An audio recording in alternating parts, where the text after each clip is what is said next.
الحمدللہ رب العالمین والصلاة والسلام علی سید الانبیاء والمرسلین اما بعد فاعوذ باللہ من الشیطان الرجیم بسم اللہ الرحمن الرحیم هو الذی ارسل رسولہ بالہدی ودین الحق لیظہرہ علی الدین کلہ وکفی باللہ شہیدا صدق اللہ العظیم وقال رسول اللہ صلی اللہ علیہ وآلہ وسلم ان اللہ یرفع بہذا الکتاب اقواما ویدع بہ آخرین او کما قال رسول اللہ صلی اللہ علیہ وآلہ وسلم رب اشرح لی صدری ویسر لی امری واحلل عقدۃ من لسانی یفقہوا قولی واجعل لی وزیرا من اہلی آمین یا رب العالمین۔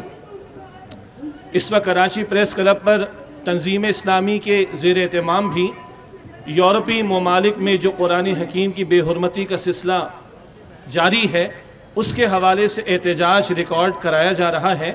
البتہ ساتھ ہی ہمارے پختون برادری کے کچھ بھائی بھی اپنے کسی ساتھی کی رہائی کے حوالے سے یہاں پر احتجاج کر رہے ہیں۔ بہرحال جہاں کہیں بھی کوئی مسنگ پرسنز کا معاملہ ہو یا ہمارے اس ملک میں کہیں بھی کسی کو ظالمانہ طور پر گرفتار کیا گیا ہو، مسنگ پرسنز میں شامل کیا گیا ہو، ایسے تمام لوگوں کے ساتھ ہماری ہمدردی ہے اور ظالموں کے لیے ہم یہی کہیں گے کہ کل اللہ کو انہوں نے جواب دینا ہے۔ تو کہیں بھی اگر ظالمانہ طور پر کسی ہمارے بھائی کو گرفتار کیا جاتا ہے یا غائب کیا جاتا ہے، ہم ایسے حضرات کے ساتھ اپنی ہمدردی کا اظہار کرتے ہیں اور اللہ سے دعا کرتے ہیں کہ جو لوگ بھی مظلومانہ طور پر گرفتار کیے گئے ہوں، مظلومانہ طور پر جن کو اٹھایا گیا ہو اور مظلومانہ طور پر جن کو ان کے گھروں سے دور کیا گیا ہو، اللہ تعالیٰ ان لوگوں کو گھروں کو واپس پہنچائے جو مظلومانہ گرفتار کیے گئے، اور جو ظالم ہے اللہ تعالیٰ ان کو ہدایت عطا فرمائے۔ بہرحال ایک مجبوری ہے کہ پریس کلب پر مختلف تناظیم اور حضرات اپنے جذبات کا اظہار کرتے ہیں۔ بہرحال ہم نے بھی اپنی گفتگو رکھنی ہے اور اس گفتگو کے دوران میں یقیناً یہ آوازوں کا ٹکراؤ یا آئندہ یہ ریکارڈنگ کہیں پیش کی جا رہی ہوگی تو بیک گراؤنڈ میں آپ کو کچھ آوازیں محسوس ہو رہی ہوں تو اس کا تناظر میں نے آپ کے سامنے رکھنے کی کوشش کی ہے۔ آپ اور ہم جانتے ہیں گزشتہ 10-12 دنوں میں مسلسل سویڈن میں، ہالینڈ میں اور ڈنمارک میں قرآن حکیم کی بے حرمتی کی گئی اور ریاستی اداروں کی سرپرستی میں کی گئی، اور قرآن حکیم کے نسخوں کے ساتھ بے حرمتی کا معاملہ اور مختلف انداز سے بے حرمتی کے رویے اختیار کیے گئے۔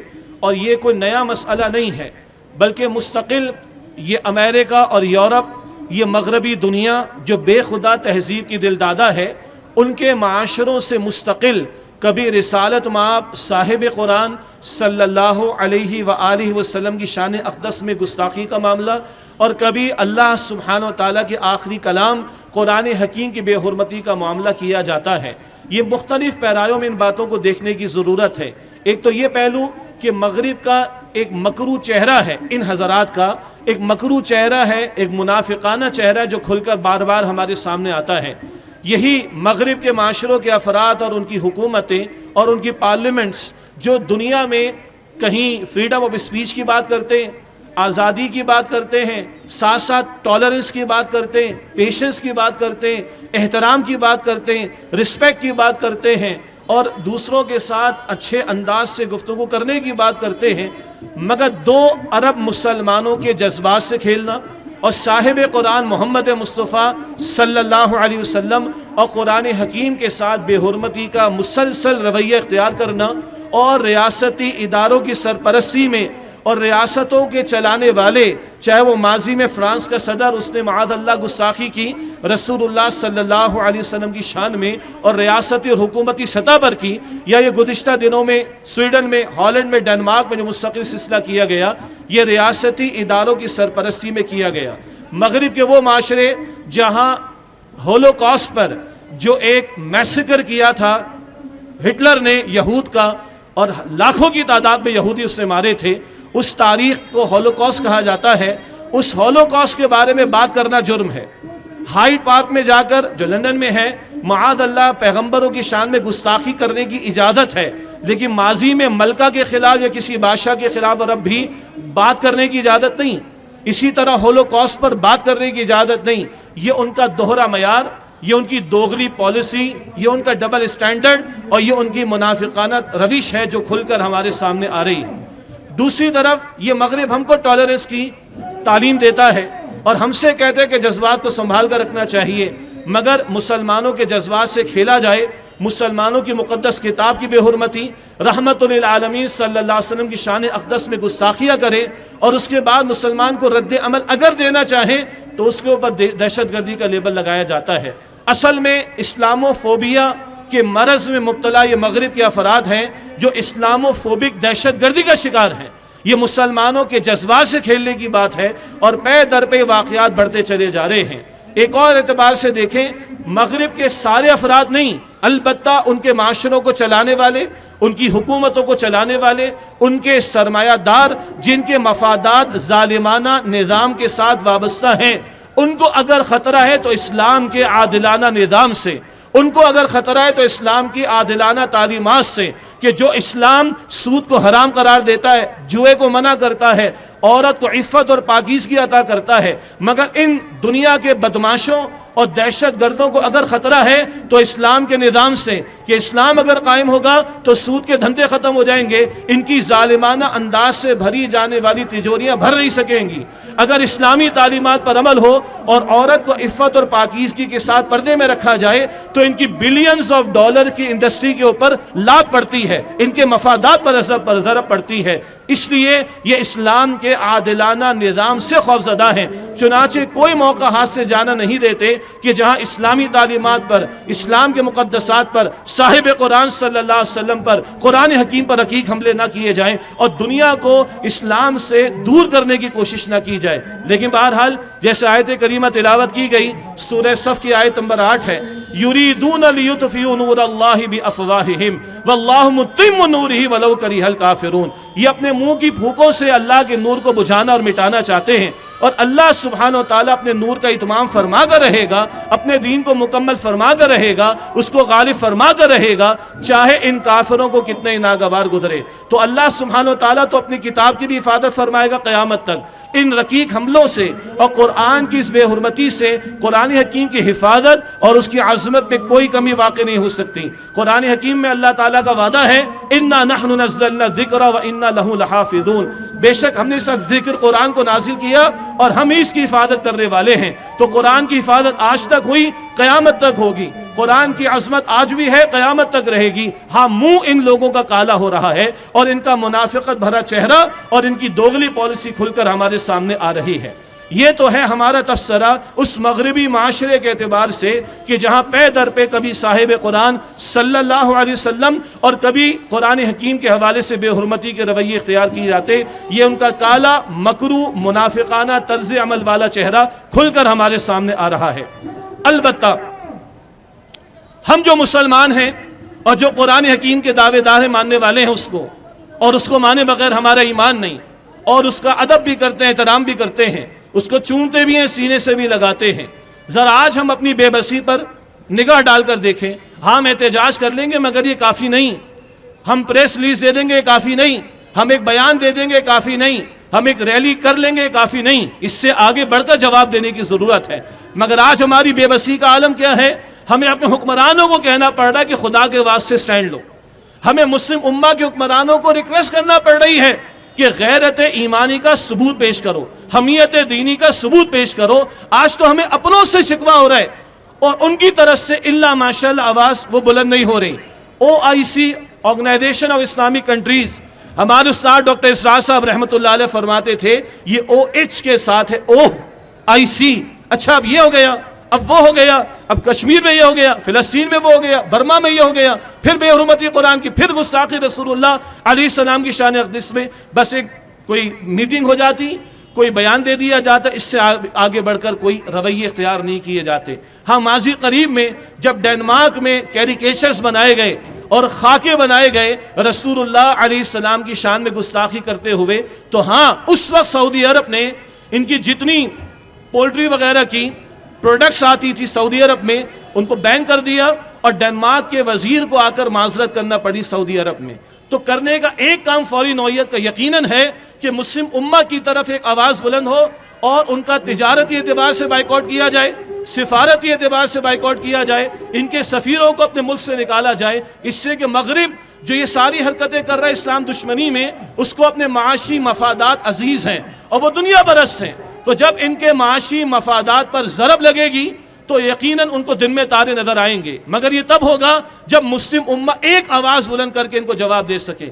آج تو حالت یہ ہے کہ امریکہ کو راضی کرنے کی خوشی میں 2 ہاتھ آگے جاتے ہیں، امریکہ کی ناراضگی سے بچنے کے لیے 10 ہاتھ آگے جاتے ہیں، چاہے سعودی عرب اور UAE کے دروازے یہود کے لیے کھولنے کیوں نہ پڑ جائیں، اور ان کو وہاں آباد کرنے کے مواقع کیوں نہ دے دیے جائیں، اور شریعت کی خلاف ورزی پر مبنی کبھی کانسرٹس اور کبھی ناچ گانے اور کبھی میراثیوں کو بلا کر اربوں روپیہ دے کر ان کے ڈانس کیوں نہ کروا لیے جائیں، تاکہ دنیا کے سامنے عرب اپنا ایک سافٹ امیج پیش کر سکے۔ آج تو حالت یہ ہے، آج اسی ذلت اور رسوائی کی وجہ یہ ہے کہ ہم نے قرآن حکیم سے بے وفائی کی۔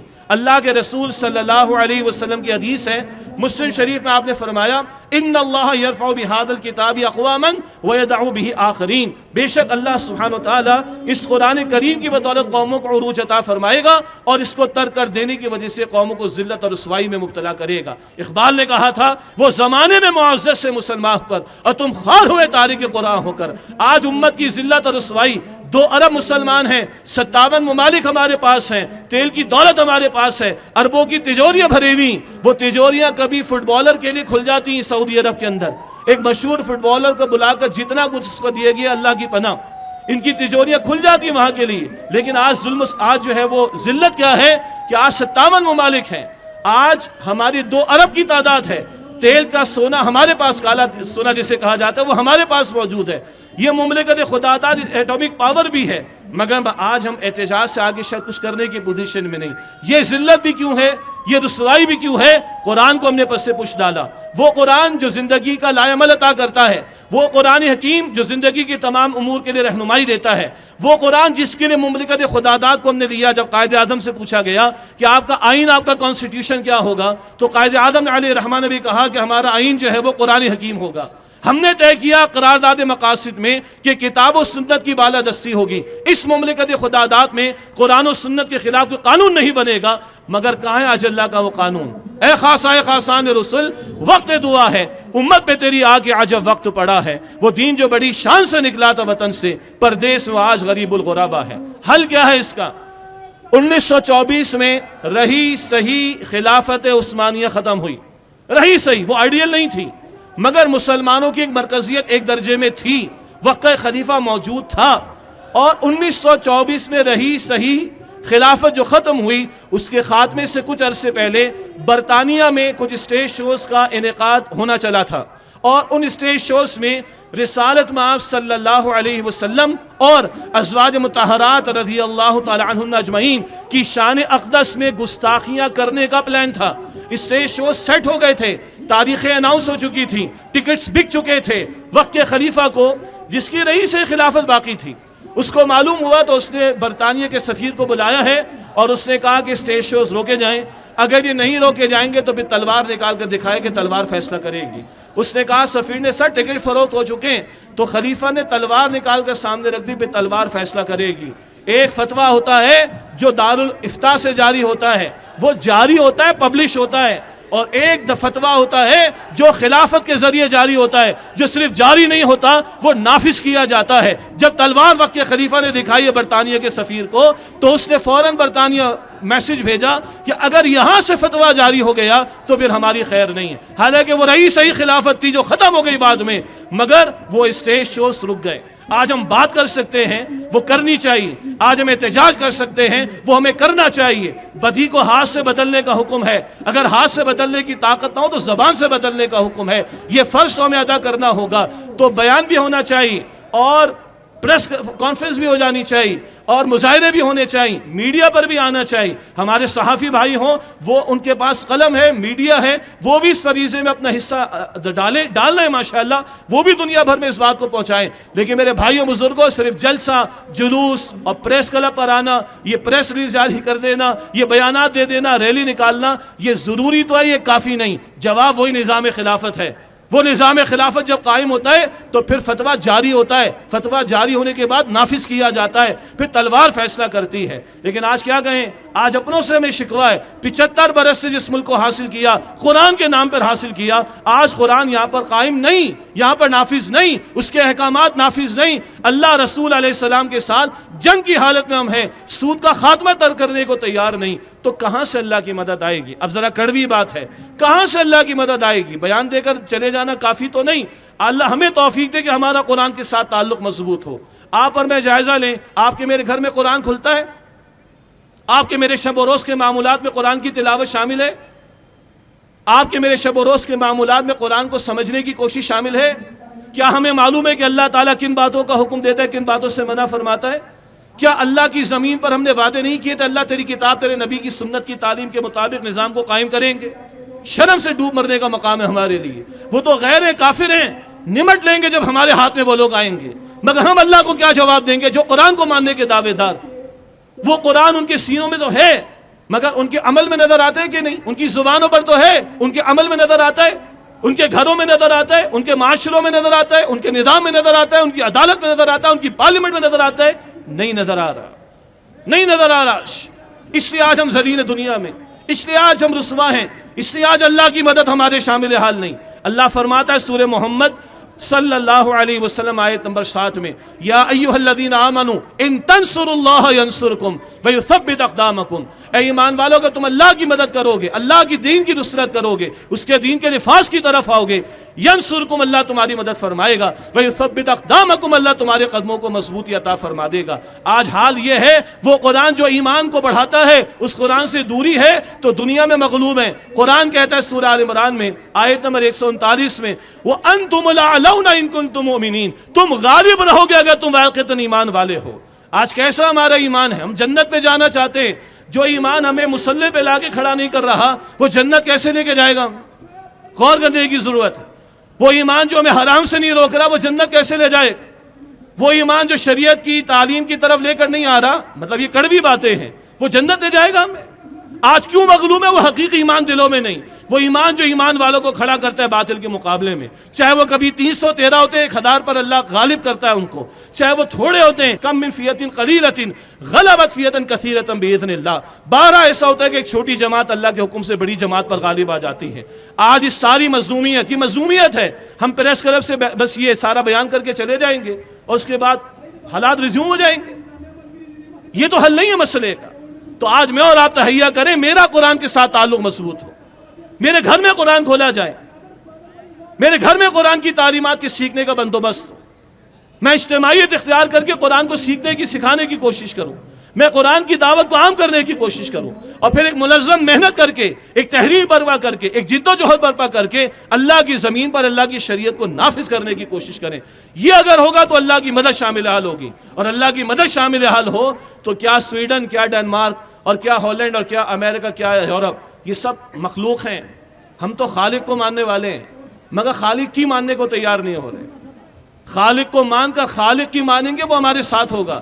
313 کے پاس کچھ نہیں تھا، نہتے تھے تقریباً، مگر خالق ان کے ساتھ تھا، تو خالق نے بدر کو فرقان قرار دے دیا۔ آج 2 ارب تو ہیں مگر خال ہیں جو واقعتاً صاحب ایمان ہو، خال ہے جو قرآن کو اپنا رہنما مانتے ہوں، خال ہے جو قرآن کو ترجیح اول مانتے ہوں، خال ہے جو قرآن کو ترجیح اول مان کر اپنا دن رات، اپنے شب و روز، اپنی جان کو، مال کو، وقت کو، اوقات کو، صلاحیت کو کھپاتے ہوں اللہ کی کتاب کی سربلندی کے لیے۔ اس سے کمتر پر اللہ کی مدد نہیں آئے گی۔ وہ نظام خلافت قائم ہوگا تو دنیا کی آنکھوں میں آنکھیں ڈال کر بات کریں گے، کیونکہ ہماری پشت پناہی پر اللہ ہوگا۔ مگر آج ہم خود اللہ کے ساتھ غداری کر رہے ہیں، آج ہم خود اللہ کے ساتھ بے وفائی کر رہے ہیں، اس سے اللہ کی مدد ہمارے شامل حال نہیں۔ تو آخر میں گفتگو کا میں خلاصہ عرض کرتا ہوں، سویڈن ہو، ہالینڈ ہو، ڈنمارک ہو، یا کبھی فرانس، یہ جو رسول اللہ علیہ السلام کی شان اقدس میں اور قرآن حکیم کی بے حرمتی کے معاملات یہ پے در پے جو مسلسل بڑھ رہے ہیں، یہ مغرب کا مکروہ چہرہ سامنے آ رہا ہے۔ مغرب کے دل دادا لوگوں کو بھی ذرا اس کو دیکھ لینا چاہیے۔ ان کی منافقانہ پالیسی، ان کا دوغلا پن، اس لیے ان کی اسلام دشمنی کھل کر سامنے آ رہی۔ کیوں اسلام سے دشمنی ہے؟ اسلام عدل کی بات کرتا ہے، جسٹس کی بات کرتا ہے، ظالم کے ہاتھ کو روکنے کی بات کرتا ہے، مظلوم کی داد رسی کی بات کرتا ہے، اور ظالموں کے چنگل سے غلامی سے آزادی دلا کر بندوں کو رب کی غلامی میں لانے کی بات کرتا ہے۔ اس لیے ان کو اسلام سے دشمنی۔ مگر آج ہماری بے بسی کی وجہ ہم نے خود قرآن کو فراموش کیا، ہم نے خود قرآن حکیم کو پس پش ڈالا، ہم نے خود قرآن کو بند کر کے رکھا ہے۔ ہے، ہم قرآن کھولتے نہیں، سمجھتے نہیں، عمل نہیں کرتے، اس کے نام پر ہم نے 75 برس سے پاکستان حاصل کر رکھا، یہاں اس کا نظام نافذ نہیں کیا، اس لیے آج ہم اس ذلت اور رسوائی میں مبتلا ہیں۔ امت نے قرآن پر سے پوچھ ڈالا، امت نے امت والے کام کو پر سے پوچھ ڈالا، امت نے دین کے کام کو پر سے پوچھ ڈالا، آج دنیا میں ذلت اور رسوائی اس وجہ سے ہے، اور مغرب ہم پر حاوی ہے، دین کے دشمن ہم پر غاوی ہیں۔ مگر اللہ کی کتاب کو لے کر کھڑے ہوں، اللہ کے دین کی جد و جہد کو لے کر کھڑے ہوں، اللہ کی طرف پلٹ آئیں، اللہ کے ساتھ اپنے معاملات کو درست کریں، توبہ انفرادی طور پر بھی کریں، توبہ اجتماعی طور پر بھی کریں، اور اللہ کے دین کے ساتھ مخلص ہو کر اس زمین پر اس کے کلمے کی سربلندی کے لیے میدان میں آئے، تو کوئی بعید نہیں کہ اللہ کی مدد ہمارے شامل حال ہو۔ کہ محمد سے وفا تو نے تو ہم تیرے ہیں، یہ محمد کریم کا لایا ہوا قرآن صلی اللہ علیہ وسلم جو آج ہم نے پس سے پوچھ ڈالا ہوا ہے کہ محمد سے وفا تو نے تو ہم تیرے ہیں، یہ جہاں چیز ہے کیا لوح و قلم تیرے ہیں،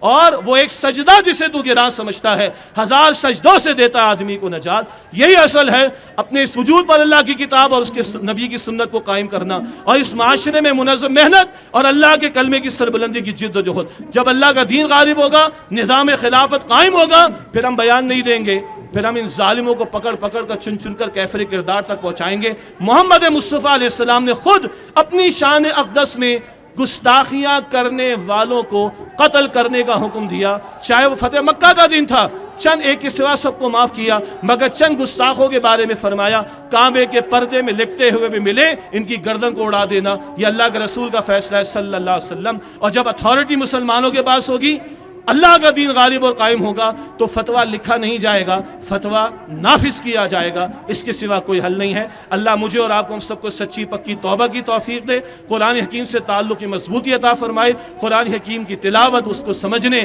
اس پر عمل کرنے، اس کے احکامات کو پھیلانے اور اس کی عطا کردہ احکام کو نافذ کرنے کی جد و جہد کی توفیق عطا فرمائے۔ یہی تنظیم اسلامی کی دعوت ہے۔ ہم نہ نوٹ کا مطالبہ کرتے، نہ ووٹ کا مطالبہ کرتے، ہم کہتے بھائی اللہ کے بندے ہیں، ہم سب اللہ کے بندے ہیں، اللہ کی طرف پلٹو، اللہ کی طرف رجوع کرو، اس کی کتاب اور اس کے نبی کی سنت کو تھامو اور اس کے دین کو ترجیح اول دو، تو اللہ ہماری دنیا بھی سنوارے گا اور اللہ ہماری آخرت بھی سنوارے گا۔ وآخر دعوانا ان الحمد للہ رب العالمین۔